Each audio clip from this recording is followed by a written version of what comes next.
Okay, just want to start by saying thank you so much for taking the time out to sit down and chat with me. I suppose we should start right at the beginning. How did you first discover drag? Um, well, this is where the story actually does happen. And basically, it was actually when I started on Eagle's Got Talent last year, Mhm. but it was basically like I never intended to be in drag at all. It was more the Mm. fact like I was just going on stage, just thought, oh, jazz up a bit, just put on the wig and the dress, it's fine. And then literally then oh, who was it? I think it was either Hayden or Peter at the time in Eagle was going like, oh Tom, you're doing drag, what's your drag name? I'm like, what? So I knew I was going to be Chloe something, but then I was just like, so I gave that part. I was like, oh, and the second name was like Von Schweetz, if that works. Because so yeah, there was literally a on the spot thing, and then obviously as that progressed, I then got all the way to the final of Eagle last year Mm. and won. So I was just like, oh, I'll stick with That works. it. So you said the name was kind of on the spot. Was there any sort of inspiration? Is it from based on anything, or literally just whatever came out your mouth at that point? It was literally just what came out of my mouth. But like, I then decided to keep it because it was like, this sounds kind of, it sounds fancy. That was, Mm. and then I thought, okay, just put Vaughn or Bon or anything in front of that, and then you're like, oh, they sound posh. And obviously, you said about going on stage that sort of that time, first time in drag. What was your first performance in drag like? um, well, to be fair, I will say I do say like I do enjoy doing drag, but like I won't consider myself up there with like Caddy Sauce and all that because Mm. they actually take their drag. I won't say I don't take it seriously, but I take it. I like it just for more of the performance side of things because I like to maybe I'm more of a singing Mm. drag more than anything else. So like literally first performance, yeah, just literally went up, had a laugh, and then just mostly sang songs. But yeah, Sounds fun. To be fair, that's what that's what sort of very typical British drag is about. Is having a good time, having a sing song, and then sort of done. yeah, yeah, literally. So, one thing I know about you is you do enjoy your musical theatre. So, where did the love of that start? Yeah. No, basically that was way back in primary school. Actually, it was when I started doing like theater and stuff like that. Because by the time I got to like my second to last year of primary school, we could then audition. We did pantomimes first in primary school. So when we got to our second last year of high school of primary school, we could start auditioning for leads and stuff like that. And lo and behold, I got 2 years of it. But yeah, so Cinderella was the first one I ever did in school, and was in one of the ugly sisters, and I was like, "What are you trying to say?" But yeah, no, honestly, it was just a lot of fun. And then as I progressed to high school, then I started doing musical theater. Then, and I think my first school show was I want to say it was Camp Rock, I think. Hmm. Wow. So yeah, and then done a few shows throughout school. From like so, I think we did like Little Shop of Horrors, Mm-hmm. Beauty and the Beast, Hairspray, and I think we were meant to do We Will Rock You, but because of teachers striking and stuff like that, they were working to rules, so that show got cancelled, which I was Uh, fuming with because it was the one year I'd actually got the main male, and I was like, you mentioned there that the first role was with an ugly stepsister. Was yeah. that kind of drag inspired even before thinking about going into drag? Actually, to be fair, my cousin actually helped me when preparing for that because he actually showed me like a few. Surprisingly, when I was like when I was like 11 or 12, like showed me a few of the Lily Savage skits and stuff like Wow. that. And was like going, I know, I was like the PG ones, not like Oh, the fair. 15 ones. But yeah, because obviously she done Panto as well. So I was like, so he was like, try and use this kind of humor for when you're doing it, and I was like, so basically, just be a bitch to everyone. That's fine. I can do that. So continuing on for your love of musicals, then obviously you've put an album together recently. Yes. What was it like putting that together? What's the feedback been like? Uh, well, it was stressful at first because we were like Hmm. trying to actually not do an entire 100 song album at one point. I was just going, I can't pick songs. Can I just do these full shows, please? Um, yeah, no, I thought so. I thought, okay, what do I like, but Hmm. what people also want to listen to as well. So Hmm. basically, kind of came down to those 20 musicals, and I was like, okay, I know for a fact, even the theater kids or just kids in the LGBT plus community LGBTQ plus community, rather. Sorry, I almost got the acronym wrong. I thought just what ever anyone likes to listen to more than anything else, and I thought I'd throw in a few of the classics in as well, because I feel a lot of any musical that was like 1980 or before gets kind of looked away because it's like, oh no, it's too boring, it's old fashioned. And I was like, well, you say that, but not really. Like some of the most beautiful songs I know from theatre come from prior Les Mis years and stuff like that. Totally. Oh, And I think, oh, sorry, you no, continue. it was okay. And I was gonna say, I think the one song out of that album I actually didn't.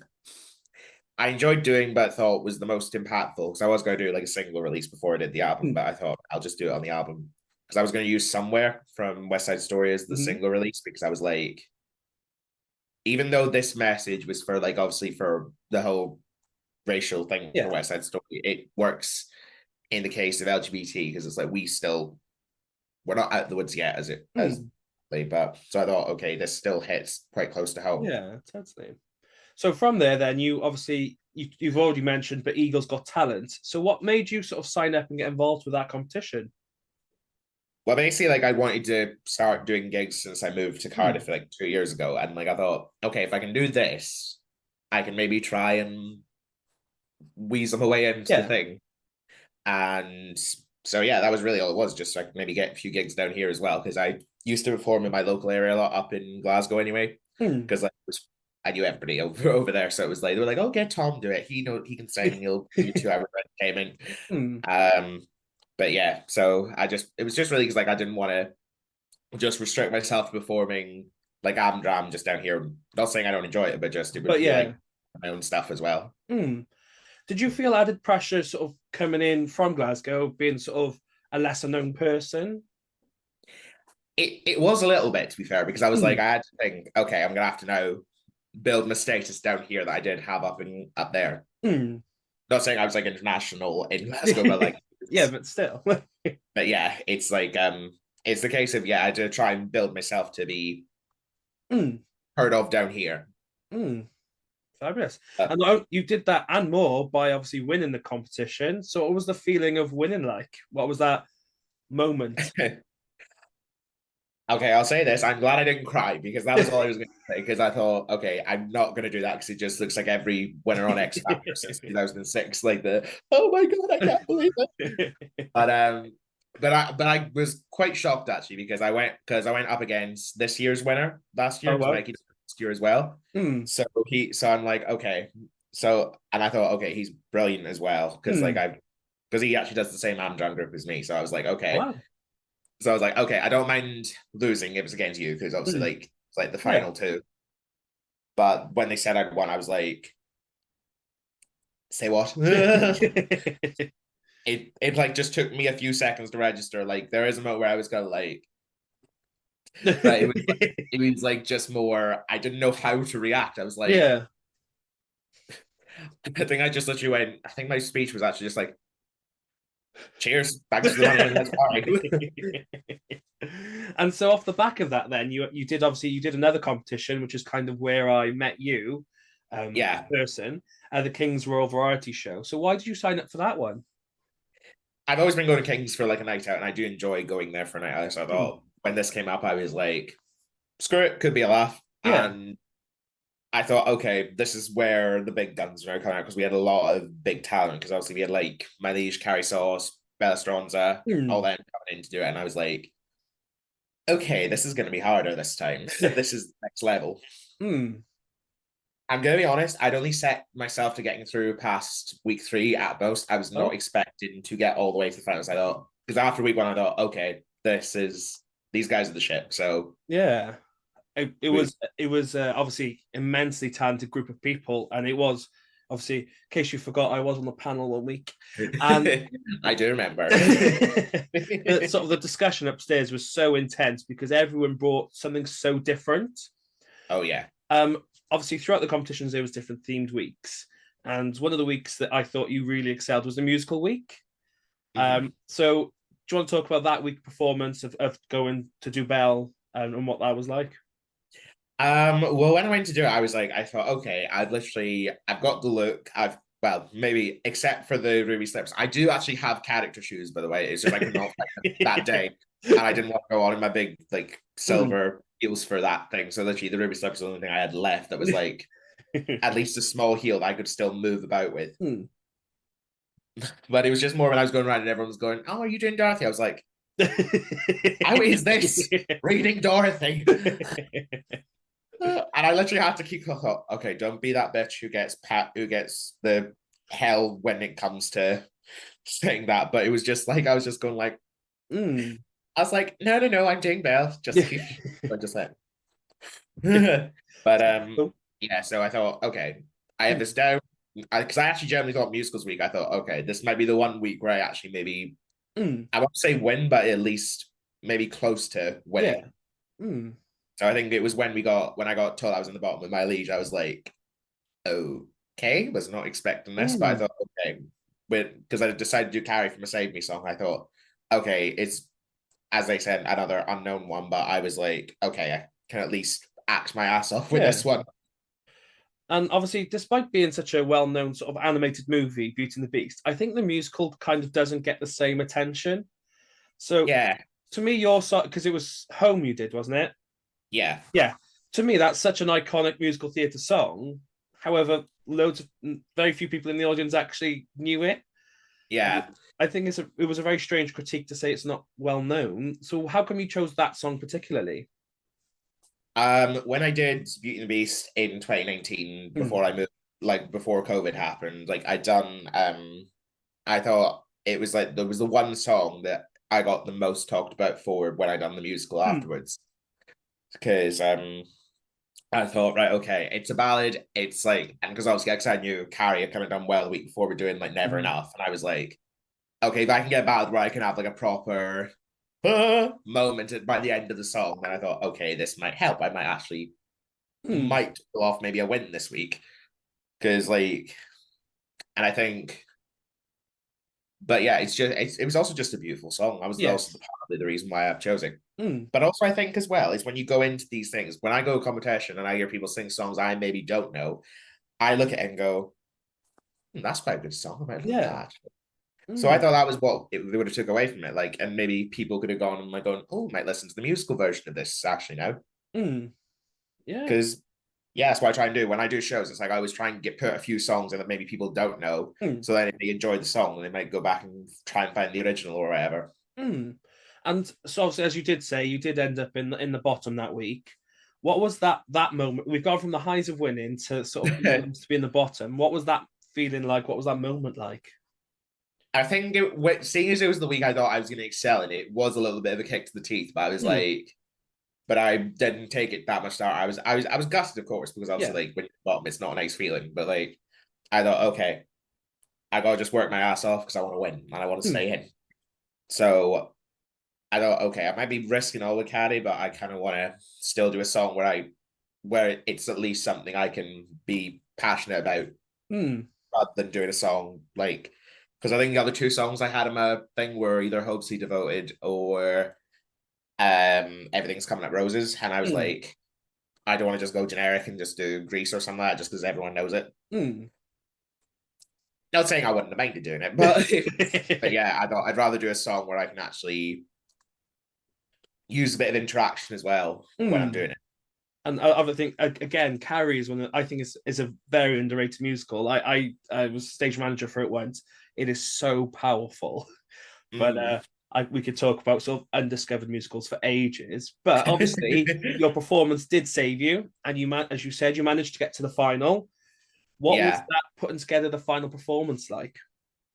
Well, as much as everyone thinks I based the manager for that show on Kingsley, I actually did not on him. I actually this story I actually did portray was a true story. Like I obviously tweaked it so it wasn't just boring, but like I kind of just I just thought, okay, I had those songs in mind, but I just didn't know how to utilize them. And I thought I could make a mini musical out of these. It's fine. So I I'm gonna be honest. I actually every bit of dialogue I had in that piece that wasn't the songs, I improvised. Wow. And I'd re-record. I knew what the lines were from the guys on the thing, but then I would just improvise what I would say.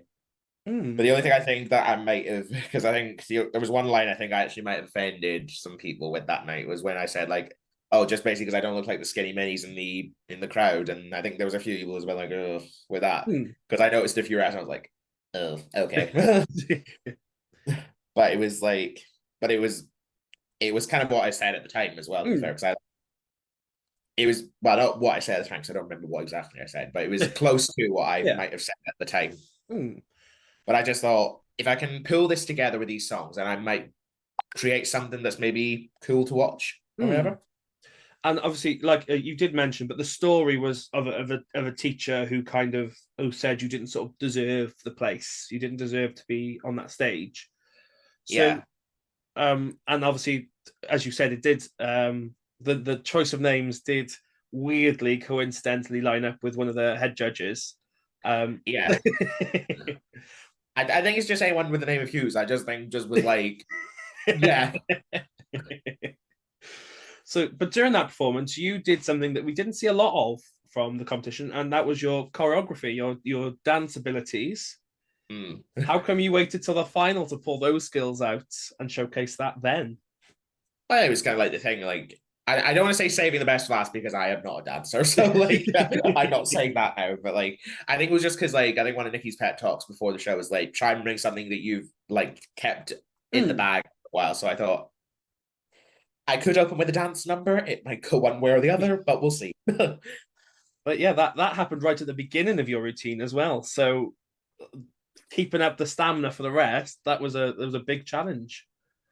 I was surprised I actually survived it, but I think it's because I had it like as a mini musical format. I think it's because I had enough time just to be in middle of dialogue as well, so I Yeah. get to build my energy back up before doing songs again. Mm. Fabulous. But And yeah, obviously, as I said before we started recording, you seem to be popping up everywhere.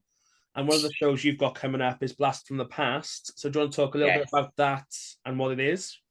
Okay, so basically, back in February, I started my own theater company, and like, okay, we basically what we decided we was going to do a play originally. We were going to do the play version of Blood Brothers originally, but because we didn't Ooh. get enough cast down for it, we couldn't get we Yeah. had to scrap that idea. So then the second idea we had was to do a musical theater showcase during the summer. Mm-hmm. Blast of the Past sort of came from the name because we basically thought of like doing shows in that show from like songs we've done in musicals when we've been like in school, in Mm. Abdram, just anything. So we ended up coming with like I want to say like just over 20 songs worth for a 2 act show. Mm. And it's a semi-staged concert essentially, because I thought, okay, I'd rather not just do an hour per act of just us standing and singing. So I thought people will get bored after a while. So so I thought if we can semi-stage it at least and go with the full shebang costumes for the works, then Mm. it at least helps the time tick away. But it's basically we are doing basically Beauty and the Beast, we're doing Joseph, we're doing Annie, Mamma Mia, Hairspray, Mm. basically loads of big musicals. And we were doing Grease at one point, but unfortunately, like I had a little research Oh. into how strict they are with Grease, and it's like, Mm. and I think even if you try and stage it like it is, then we'll have the Yes. A few criticism coming issues. after us. And I was like, okay, let's just put that out of the show, I'm afraid. Mm. But yeah, we were meant to be doing it at the atrium as well, but Mm-hmm. like because I closed during the summer, we then had a bit of a panic in like or end of May going, where are we gonna do it? We have nowhere to do this show, help. But then my mum talked to me the other like a few weeks like back at the middle of June and basically said, oh well, why don't you just do it down the Docs Conservative Club down in Cardiff Bay? And I was like, and I'd gone there for years when I was a kid anyway, Mm. because I was friends with a few people in there, and they were like, oh, okay, well, as long as you just pay, all you have to do is pay for the bar staff for the 3 nights Yeah. you're doing it, then we can let you just have the Oh, space for when you need it. that'd be amazing. So technically, all we're paying is like just a couple of hundred for it, and Wow. yeah, we're just need to get those tickets out there now more than anything else. Talking about tickets, where can people get tickets? So our tickets are available on Eventbrite, Mm-hmm. or if you want to go down to the venue as well, we will be doing physical tickets as well, and there will be some tickets left on the door as well. £5 if you want a main ticket, or £6 if you want a ticket plus a program. Oh, amazing. I'll put the link below so people can scroll down and click away. But talking about upcoming shows, you've also got performance at Pride in Roath at the wonderful St Andrew's Church. So what was it like? How are you feeling about the upcoming performance at Pride in Roath? Well, I saw it last year, and like I don't know if I can't remember if I did apply for it last year, but like I think it was because I like Nathan and Wayne and that from because Nathan done judges for Drag Idol. I like saw it popped up saying, "Oh, we need a few acts for Pride and Roath." I was like, "Yes, please." I just need something. Yeah. So then he got back to me and just said, "Oh, well, he can give you a slot on the Saturday and just go from there." I was like, yeah, that works. Can you tease? Obviously, I don't need to give away too much, but can you tease what sort of things we can expect from you at that performance? Well, if for anyone who's seen me before, you can expect to probably see definitely an ABBA song appear in that set at least once. Because, like, yeah, I never do a show unless I do at least a ABBA song before, at the start, in the middle, at the end. If I could do a whole show just with ABBA music, then I would. So the thing with Pride and Roath that makes it kind of unique is the venue. It does take place in St Andrew's Church. Yeah. The church community is not a place that is known for hosting fabulous Pride events. So has that affected you in any way? Has that influenced what you're picking, what you're doing, how you feel about the event? To be fair, at one point I was actually tempted to do like because we're doing it in a church. There was, I think, in my set list, I actually do have one song from the musical version of Sister Act I was thinking of doing, to be fair. But thought, seeing as we are the place of the Lord, might as well get holy. Yeah, I was thinking of doing something like either Fabulous Baby or Take Me to Heaven, basically. It's the two songs I know that are probably the most well known from the musical version. And they've obviously. Oh, sorry, you continue. I know you go first. I was just going, yeah. And obviously they've redone, as a part of it, is the Cardiff Theatre Cafe, which is obviously inside of this church, and they've redone it now. It's incredible. It's fantastic. So it's technically a new venue. Does that add pressure to you or to your performance?